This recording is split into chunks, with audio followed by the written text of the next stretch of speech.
Kalau buat saya sama aja, Pak. Kalau yang namanya sekolah yang genrenya menginap, ya mau itu agama, mau itu apapun juga, saya sangat riskan, Pak, untuk menaruh anak saya di sana.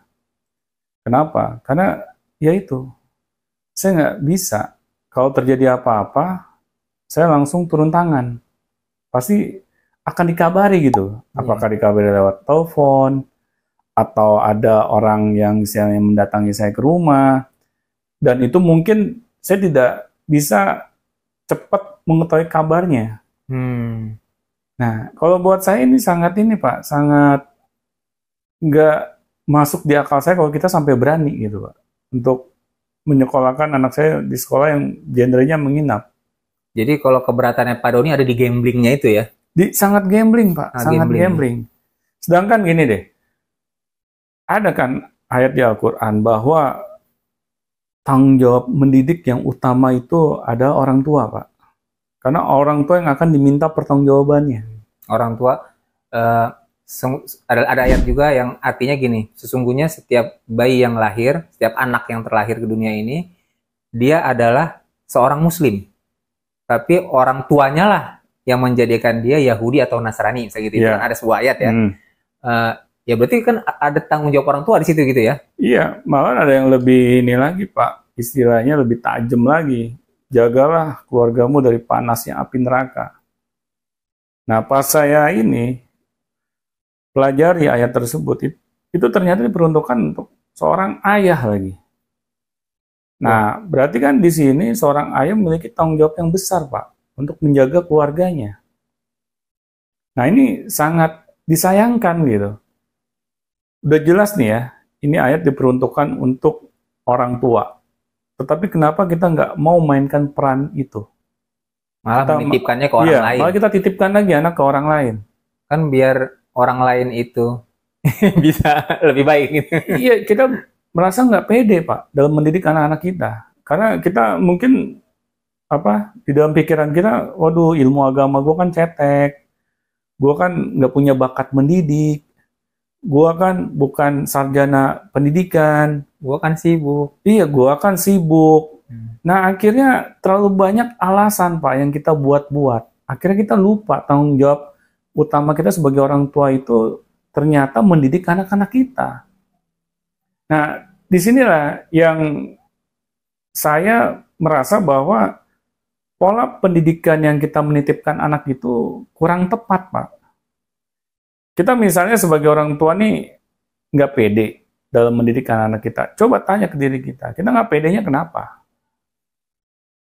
Apa kita terlalu sibuk? Kalau kita terlalu sibuk ya sudah, kurangin dong kesibukan kita. Kan simple.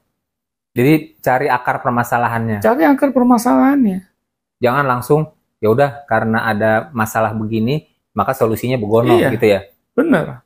Kita pengen jalan instan aja, Pak. Kita pengen jalan cepat. Pokoknya urusan gue harus cepat beres. Kita nggak mau bersusah payah terlebih dahulu gitu untuk menyelesaikan suatu masalah.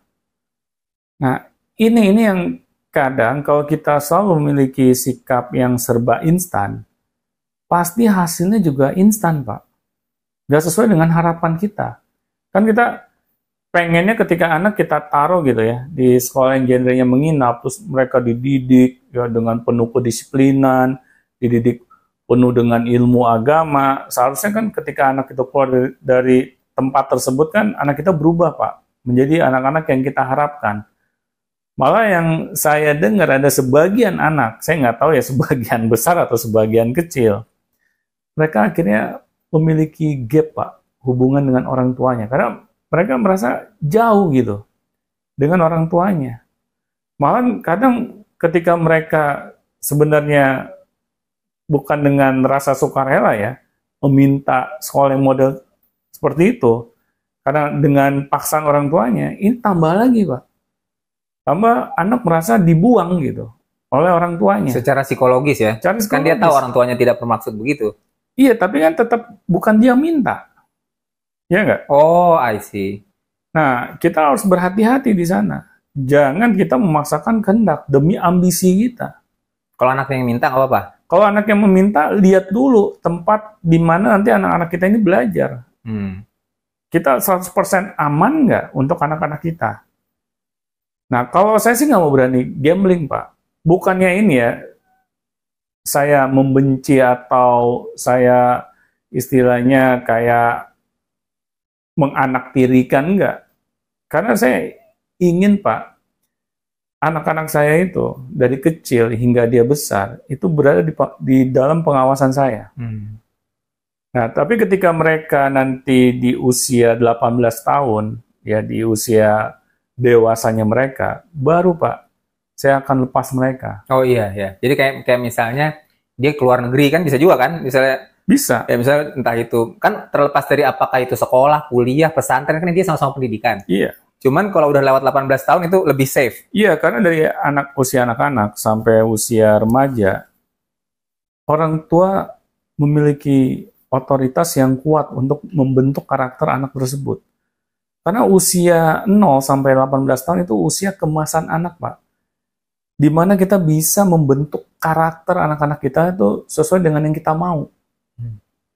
Kalau kita pengen membentuk karakter anak kita ini adalah karakter yang Islami, ayo kita bentuk karakter Islami kepada diri anak-anak kita.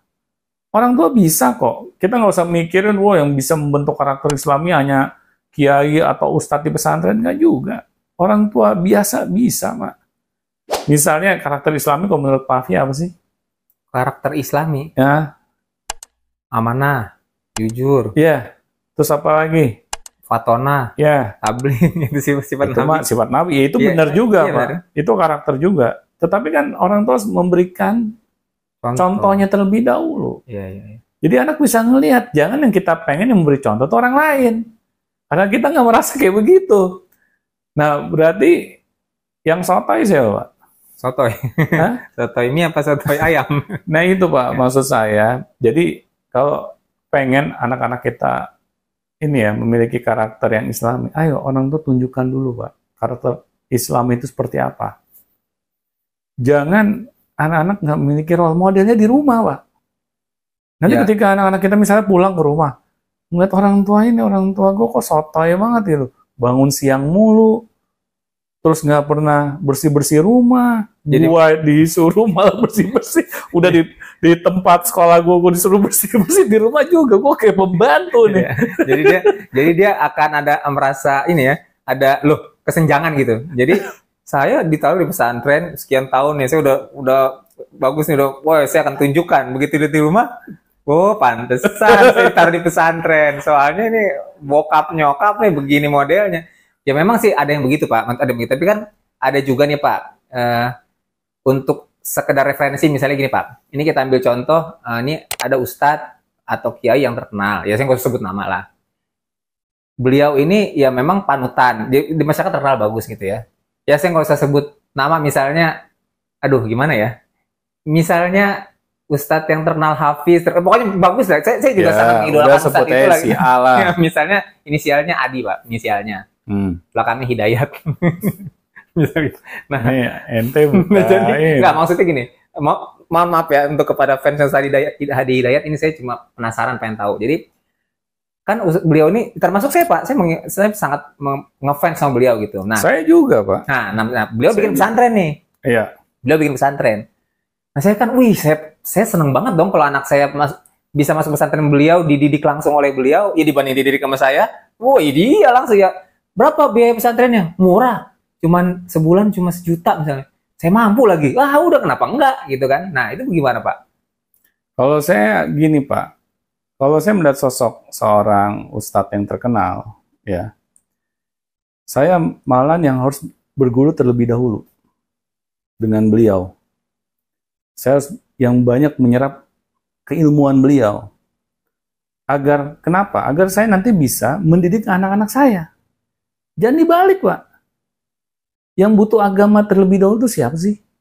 Orang tuanya dong. Orang tuanya atau anaknya? Ya kalau anaknya kan masih kecil, belum dosa. Ya makanya Pak.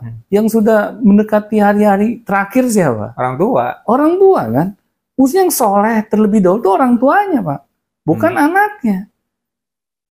Ya kan secara logika biasanya yang duluan kan orang tuanya Pak. Yang biasanya ya. Logika umur nggak ada yang tahu tapi logikanya begitu. Biasanya kan. Nah berarti kan orang tua yang lebih membutuhkan ilmu agama, Pak, dibandingkan anak kita. Maka ketika orang tuanya soleh, Pak, dan soleha, ya, nanti insya Allah, Pak, hal itu akan terekam di benak anak. Dan anak akan meniru, Pak, perilaku orang tuanya. Karena selalu dipertontonkan setiap harinya. Nah, ini lebih membuat anak terkesan, Pak. Karena orang tua dengan anak kan memiliki ikatan batin. Jadi beda, Pak. Ya, feel-nya beda. Iya, maksudnya sesoleh-solehnya Ustadz Adi Hidayat, ya kan anak kita tidak merasa orang tuanya dia, gitu kan. Orang tuanya kan tetap kita, gitu, tetap Pak Doni, misalnya gitu kan. Jadi kalau saya sih yang perlu mendapatkan pendidikan agama yang paling utama yaitu orang tuanya terlebih dahulu, Pak. Karena orang tua lah yang akan, misalnya nanti kita sudah ini, Pak, ya, dia hari akhir nanti kita akan ditanya, Pak. Tugas kita sebagai orang tua tuh ngapain aja? Masa anak dari kecil sampai dewasa nggak pernah bersama kita gitu, Pak? Selalu kita titipkan gitu. Terus kapan dong kita bisa mendapatkan pahala dalam mendidik anak, Pak? Padahal kalau kita bersusah payah, Pak, ya, dalam mendidik anak itu pahalanya luar biasa, Pak. Ya meskipun anak kita misalnya nggak jadi apa-apa, tapi nggak masalah, Pak. Bukan hasil yang dinilai oleh Allah, proses, tapi prosesnya. Tapi kalau orang tuanya alasannya gini, ini maaf nih, saya harus mengakomodir beberapa argumen yang ya menurut saya itu terbaik. Misalnya gini, saya sudah mendidik anak saya nih sampai misalnya umur masuk sekolah atau umur 7 tahun lah. Ya kan nggak apa-apa dong dimasukin pesantren, setelah itu saya udah mendidik dia sampai 7 tahun dan dia udah bisa bedain mana yang benar, mana yang salah. Umur 7 tahun. Ya, 7 tahun. Ya 8 tahun dah. 10 Pak, 10 dah. Ya kalau Pak Afi inilah kan udah lama di dunia pendidikan juga, Pak. Bapak pikir itu sudah cukup, Pak? Usia yang tadi Pak Afi sebutkan. Kayaknya belum ya. Ya iyalah, Pak. Anak-anak sampai remaja kan masih dalam keadaan labil, Pak. Karakternya belum terbentuk dengan utuh. Makanya kenapa saya tadi sebut di awal usia 18 tahun. Karena di usia tersebutlah anak karakternya tuh sudah terbentuk lumayan solid, Pak. Jadi ketika nanti dia keluar rumah, dia menghadapi misalnya hal-hal yang buruk, dia sudah bisa memilah-milih, Pak, mana yang benar, mana yang salah. Jadi untuk dia terinfluence dengan hal yang buruk tersebut itu lebih kecil kemungkinan. Dibandingkan anak sejak kecil udah kita pisahkan, Pak. Nanti ketika mereka tergrab gitu dengan pergaulan yang istilahnya nggak benar, mereka akan gampang, Pak, ke bawah arus. Karena di situ nggak ada filter. Ya sekarang gini deh, apakah orang-orang yang mengurus anak-anak kita di sana itu merasakan bahwa anak kita ini sebagai anak mereka juga? Walaupun mungkin, tapi pasti kecil kemungkinannya. Karena mereka sendiri punya anak. Ya itu, dan nggak mungkin mereka merasa anak kita anaknya dia. Pasti anaknya dia ya anaknya dia, gitu kan? Ikatan batinnya akan kurang, Pak, dibandingkan dengan orang tua kandungnya sendiri. Ya, setuju.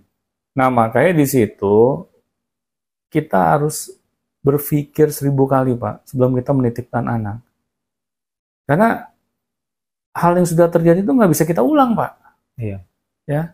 Begitu anak kita udah kenapa, ya apalagi ya mohon maaf pulang dengan berupa jenazah di dalam peti mati, misalnya, itu ya udah mau gimana lagi coba kan? Yang kejadian viral itu seperti itu, dan itu di pesantren, kita tanpa kita menyebut nama pesantrennya, tapi peluang itu tetap ada, gitu kan? Itu, walaupun saya tidak menyebut pesantren manapun. Baik, Pak, waktunya sepertinya sudah.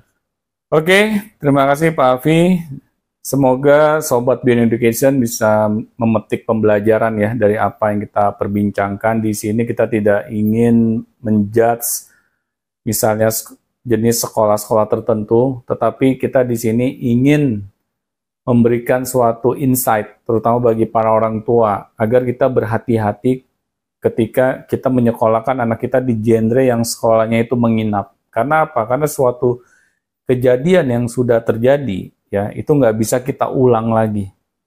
Nah, sebelum itu terjadi, maka ayo kita sebagai orang tua banyak berpikir untuk hal yang terbaik bagi anak-anak kita. Mungkin itu saja yang bisa kami sampaikan. Assalamualaikum warahmatullahi wabarakatuh.